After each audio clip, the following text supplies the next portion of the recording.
Oi, gente, tudo bem? Que bom que vocês estão aqui conosco. Nós estamos de volta para trazer aquela conversa sobre direito, direito sobre a pessoa humana.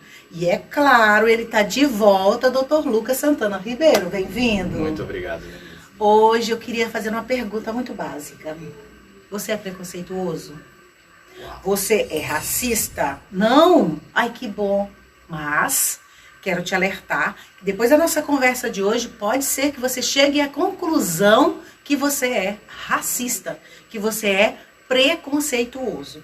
Por exemplo, doutor Lucas, por que será que as pessoas negras também têm medo dos negros?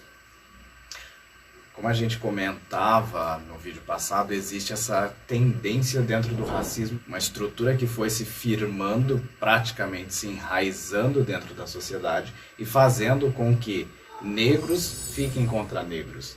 Negros sintam medo de negros, porque quando a gente fala daquela questão do exemplo, a pessoa branca, ela tá indo na calçada, vem uma pessoa negra de encontro, ela muda de calçada, né? E aí a gente vê que isso também existe entre as pessoas negras, né? Então o estigma foi colocado de uma maneira que ele assusta a qualquer pessoa. Quando ele fala dessas questões, ele está nos lembrando que o racismo é estrutural.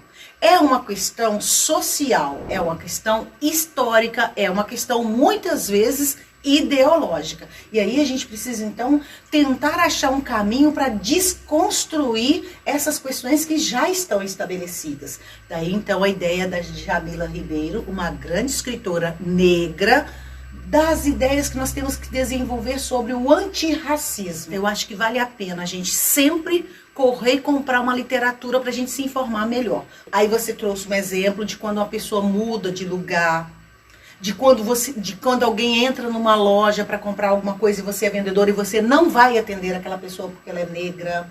Então isso tudo nos faz entender que a gente, de certa forma, já se despertou a isso há muito tempo.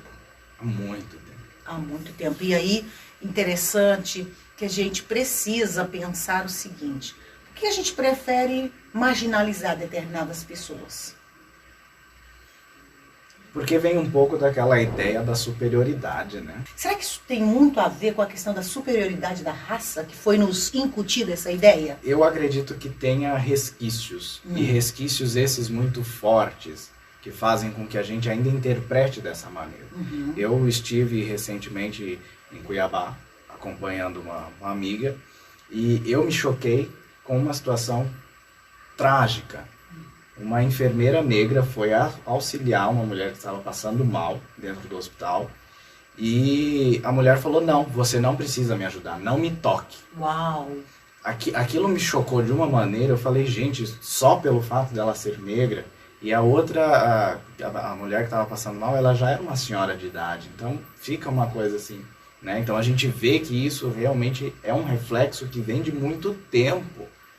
Essa ideia de que o negro, ele é estranho, ele é, sabe, ele é perigoso, então não me toque, porque...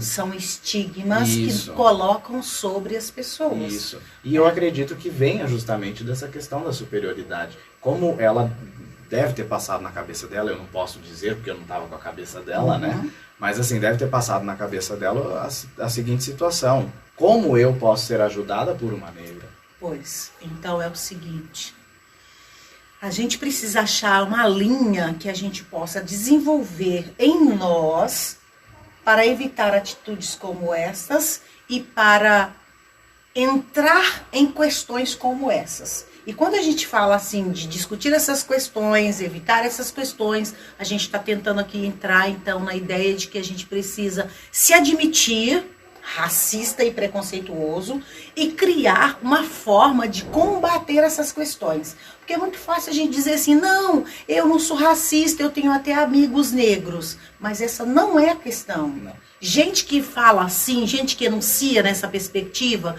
se autodeclara preconceituoso, para quem não sabe. Se autodeclara racista. E aí é interessante que a gente comece a pensar o seguinte: ok, eu tenho uma dificuldade.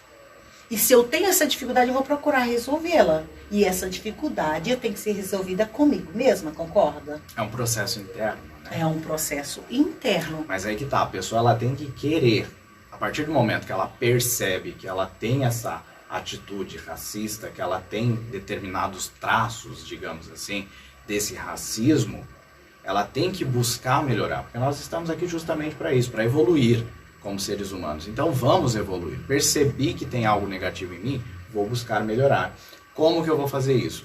Vou ler muito, vou conversar com pessoas que possam dizer a respeito da história, todo o sofrimento, para que isso me convença de que eu não posso ser o gestor de mais sofrimento para as pessoas. E adote atitudes antirracistas, por exemplo, leia autores negros, assista filmes que tenha negros, principalmente protagonistas, principalmente séries dirigidas por diretores negros, como por exemplo Spike Lee, para quem não sabe. A gente tem muita coisa que a gente precisa fazer o contrário daquilo que já está estabelecido. Aí sim, nós vamos estar numa atitude antirracista. Exato. E como exemplo, Helene, se me permite, por favor. Existe uma série na Netflix disponível para as pessoas chamada 100 Humanos. Um dos episódios, salvo engano, o 6º episódio dessa série, questiona: você é preconceituoso? E os humanos que estão nessa série são testados e comprova-se que são preconceituosos. Mesmo inconscientemente ou conscientemente, existe o racismo. E fica comprovado. E aí, a partir daí, qual atitude tomar? Continuar sendo racista ou não? E o mais incrível de tudo é que até mesmo negros se mostraram racistas. Que é comum. O que a gente vê, negros que já escravizaram negros, negros que criticam negros, no caso do racismo recreativo, coloca apelidos, negros que diminuem outros negros, que eu tenho uma titulação melhor que a sua, negros que muitas vezes não dão trabalho para negros, e isso é seríssimo, Eu vejo essas atitudes como sendo uma tentativa de equalizar, de dizer para o povo branco assim: olha, eu estou fazendo igual você, eu quero o seu respeito, eu quero ser tratado como você, porque eu estou tomando a mesma atitude que você. E isso acaba gerando um prejuízo gigantesco. É um prejuízo muito grande, você sabe por quê? Porque você está tentando se equiparar aos brancos e cometendo o maior equívoco da sua vida. Nem tente se igualar, nem tente ser igual. Seja você mesmo e lembre-se, racismo é crime. A gente tem sempre alertado aqui nessa sessão. Evite. Trabalhe em você mesmo essa questão, porque senão você pode responder criminalmente por isso, né, não, doutor? Exato. Crime, se a gente comete algum ato, seja verbal ou seja físico, certo, doutor? Certo. Pronto, e você já sabe que nós já esclarecemos aqui. Você só precisa lembrar, adote atitudes antirracistas e não seja racista. Obrigada, doutor. Eu que agradeço, Helenice. Imagina, a gente volta a próxima semana. Até...